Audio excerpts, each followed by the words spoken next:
Bueno, muy bien. Eh,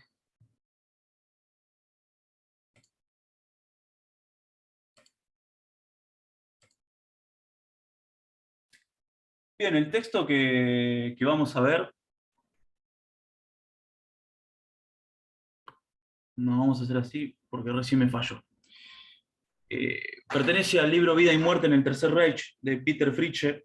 Básicamente vamos a ver el capítulo llamado Acicalado Racial, y de ese capítulo dos apartados, el de la biología de la Revolución Nacional y el de Vidas Indignas. Peter Fritzsche es básicamente nacido en julio del 59 en Estados Unidos. Es un especialista en nazismo, en historia moderna europea y alemana, ¿sí?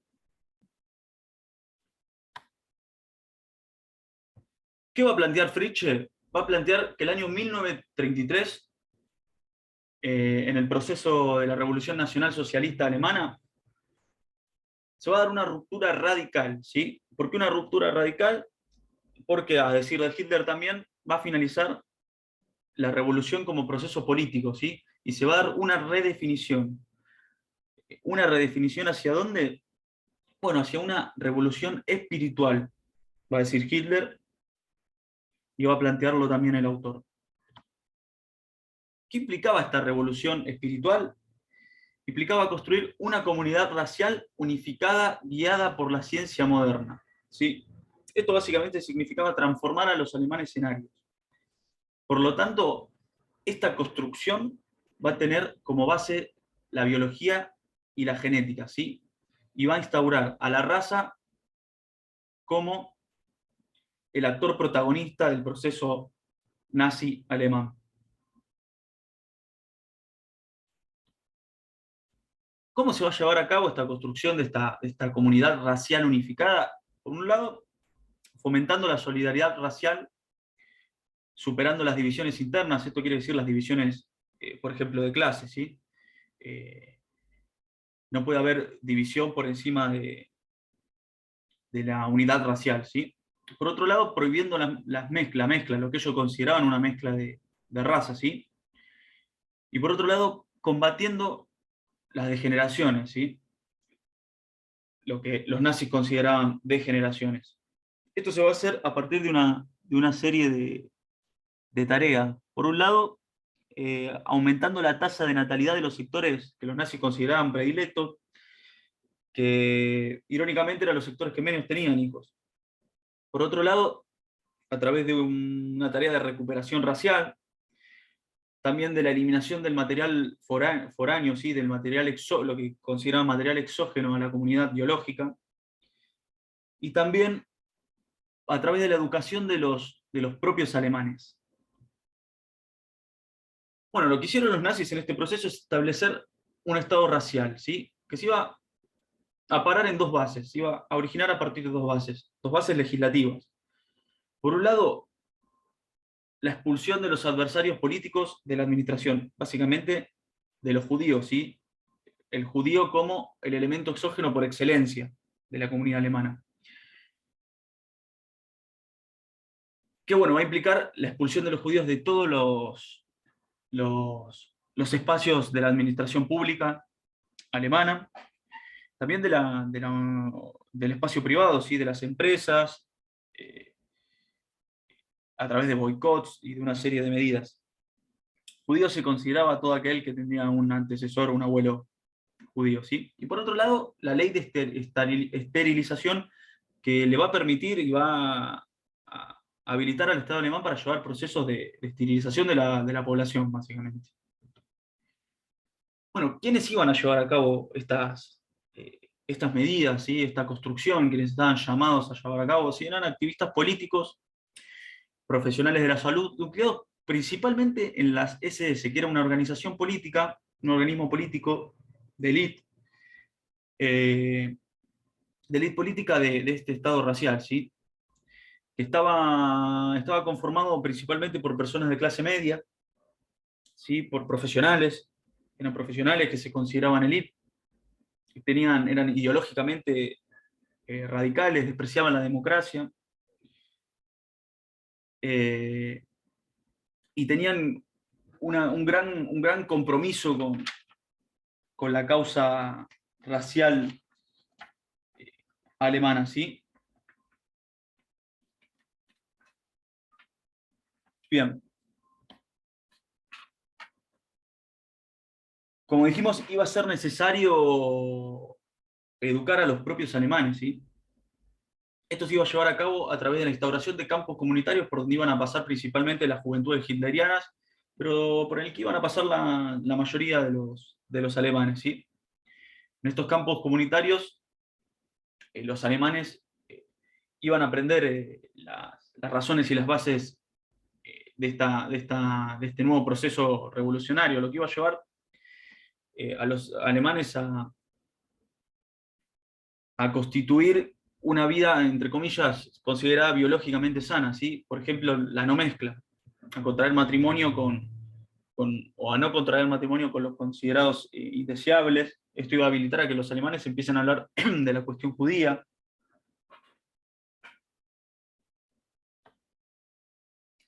Y todo este proceso lo que va a constituir es una revolución de carácter espiritual. ¿Por qué espiritual? Porque finaliza en 1933 lo que Hitler va a llamar la revolución política. Hacia 1933 ya iban a estar eh,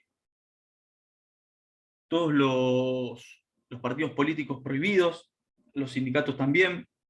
Como vimos, la instauración de la CSS se va a hacer aplastando a la CSA, que era una organización paramilitar del partido nazi, que tenía características anticomunistas, eh, que tenía un acervo mucho más popular.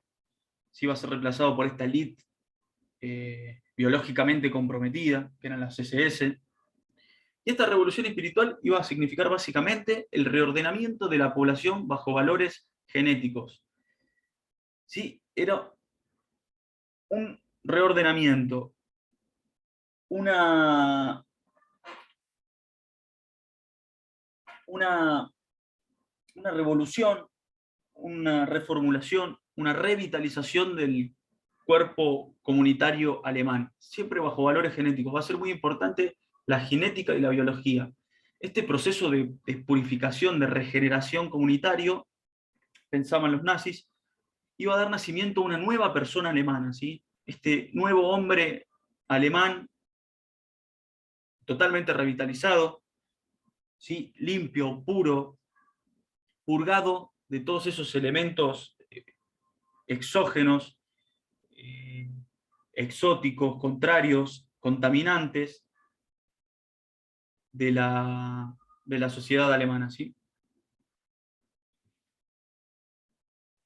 Y bueno, esto se iba a dar en este proceso revolucionario de carácter espiritual, como dijimos, ¿sí? A través de la educación y a través de la no mezcla, ¿sí? La no mezcla entre lo que ellos consideraban la raza aria con elementos indeseables.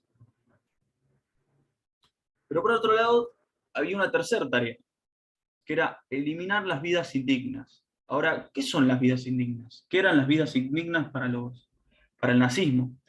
Bueno, por un lado se encontraban los judíos, ¿sí? Los judíos propiamente dichos, pero adentro de esta categoría de judíos iba a ingresar una serie de personas y categorías de otro talante.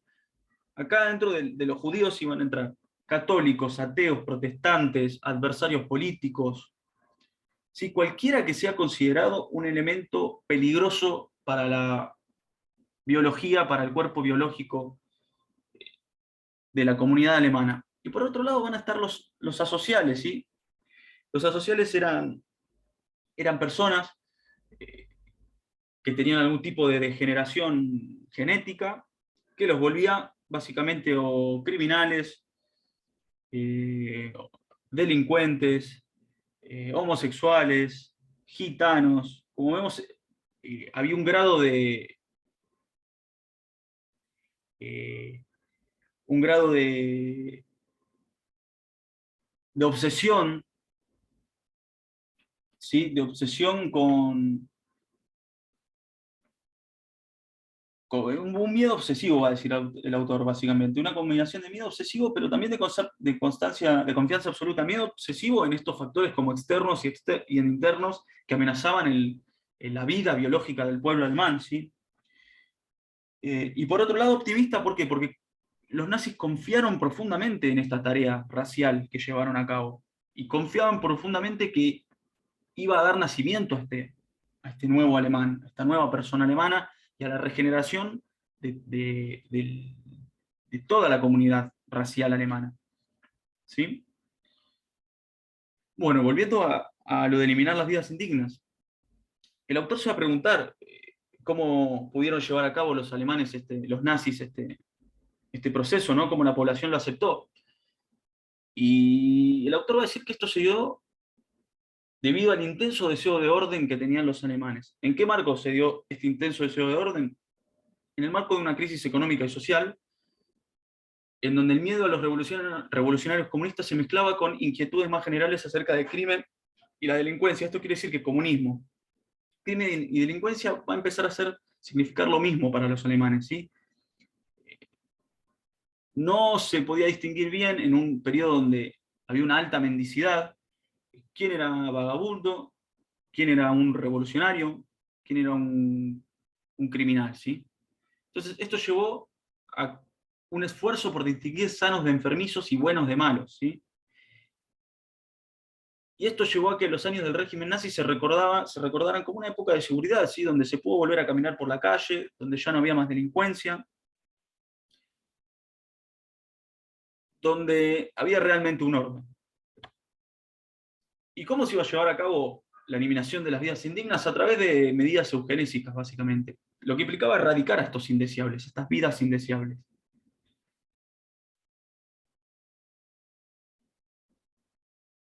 Que como dijimos, estas vidas indeseables poseían discapacidades genéticas, siempre la genética y la biología presente, siempre la ciencia moderna a la orden de este proceso. Que bueno, los iba a volver o improductivos o criminales, ¿sí? Ya estaba en los genes, estaba genéticamente determinado la criminalidad o la improductividad o la no posibilidad de vidas aptas o de vidas productivas ideales. Entonces, ¿cómo cómo iban a llevar a cabo este proceso? A través de la identificación, segregación, lo que implicaba separar a estos indeseables del grupo, y de la esterilización, ¿sí? de este grupo de indeseables. Esto iba a llevar a una interpretación racial del crimen. ¿Qué quiere decir esto? Que el criminal era un producto de la biología y la genética, ¿sí? Estaban sus genes, no podía ser de otra forma. ¿Sí? Esto implicó que el sistema jurídico nazi, la genética reemplazó al entorno como lugar de origen del crimen. El origen del crimen estaba en la genética. Y eso había que atenderlo, había que eliminarlo, había que segregarlo, lo cual implicaría una purificación del cuerpo social alemán. Esto se llevó a cabo o dio lugar a una práctica policial racista, ¿sí? ¿Qué implicaba esta práctica policial racista? Muchas cosas. Combatir a enemigos del régimen, a los asociales y a los elementos ajenos a la comunidad. Como vemos, era muy variado el abanico de enemigos del cuerpo social alemán. Y se consideraba una intervención preventiva. ¿Qué quiere decir una intervención preventiva? Que si se lograba regenerar, si se lograba eliminar, si se lograba apartar a todos estos elementos peligrosos, no iba a ser necesario ningún tipo de práctica policial, ¿sí? Porque ya el cuerpo social iba a estar purgado. Esto quiere decir que no había lugar para aquellos que no encajaban en este ideal biológico y racial, ¿sí? Y se iba a dar a través de redadas donde caían los considerados asociales, gitanos, homosexuales, testigos de Jehová, y toda esta gama de personas que entraban dentro de la categoría de judíos y de asociales, ¿sí? ¿A dónde iban a ser llevados después de estas redadas? A los famosos campos de concentración, ¿sí? Que funcionaban de forma paralela a la justicia estatal y el sistema penal, ¿sí? No tenían juicio, no pasaban por procesos judiciales. Entonces, estos campos de concentración se convirtieron en un vertedero para los enemigos de la comunidad, ¿sí? Entonces, estos prisioneros eran arrojados para ser alojados permanentemente de la comunidad, para proteger a esta comunidad. Esto generó una alta mortalidad dentro de los campos de concentración, va a decir el autor, principalmente en los ancianos y en los alcohólicos. Y a esto se le va a sumar el hecho de la guerra y los preparativos para la guerra, ¿sí? Lo que va a llevar a cabo la eliminación de las que se consideran bocas inútiles o existencias lastre. Básicamente las personas con algún tipo de situación psiquiátrica o mental que se encontraban en hospitales e instituciones, ¿sí? Se va a llevar a cabo la eutanasia involuntaria para purgar el acervo genético nacional en estas personas, ¿sí? Y la guerra iba a ser el legitimante y la cobertura para esta eutanasia involuntaria. El autor va a decir que este va a ser el anticipo al holocausto, ¿sí? Esta eliminación y eutanasia de estos sectores iba a ser el anticipo de lo que después va a ser el holocausto. Bueno, el autor va a finalizar con una frase que para mí va a condensar todo este proceso, ¿sí? Citado textualmente de Fritzsche. En 1941 los alemanes podían imaginarse muy bien viviendo de una pensión precaria, sufriendo en el campo de batalla heridas que los incapacitaran, o haciéndose viejos y achacosos, pero no podían imaginarse siendo judíos. ¿Qué quiere decir el autor? Que esta ingeniería social, racial, biológica, genética, cultural que llevaron a cabo los nazis dentro de Alemania, surtió efecto, ¿sí? ¿Esto qué quiere decir? Y básicamente que los alemanes, como dice, no podían imaginarse siendo judíos una vez que había comenzado la guerra. ¿Sí? Lo cual implicaba que todas estas personas que eran alemanes, sí, pero no entraban dentro del ideal genético y biológico ario, sintieran como este proceso con un gran sufrimiento, pero también una gran vergüenza, ¿sí? Todo este proceso por ejemplo, de esterilización al que eran llevados a cabo ciertas poblaciones, generaban estas personas que eran alemanas un sentimiento de vergüenza por no ser básicamente puros biológicamente, puros genéticamente, por no ser verdaderos alemanes, ¿sí? Pero evidentemente todo este proceso en donde los alemanes fueron educados para llevar a cabo esta tarea por su cuenta, más allá de las CSS y de los organismos sanitarios y administrativos que llevaban a cabo las políticas,